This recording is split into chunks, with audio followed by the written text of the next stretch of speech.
Well, firstly, Senator, binira po kayo ni Senator Alan Cayetano hinggil sa paglaki ng inyong net worth. Dumoble raw, pero yung rebuttal ninyo, hindi doble, kundi 4 times bigger since you left the Senate in 2022.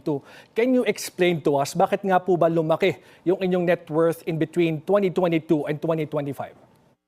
Yeah, unang-una, wala ako sa gobyerno from 2022 hanggang 2025. Ang huling file ko ng SALN 2022 siyempre nung nag-exit ako. Ang sunod na pag-file ko 2025. So yung pagitan na yun, wala ako sa gobyerno, private individual ako.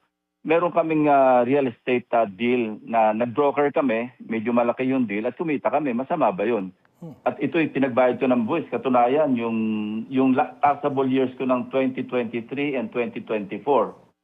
Sa 2023 taxable years, nag-file ako ng 2024, 10.5 million pesos. Dahil nga, malaki yung amin na kolekta.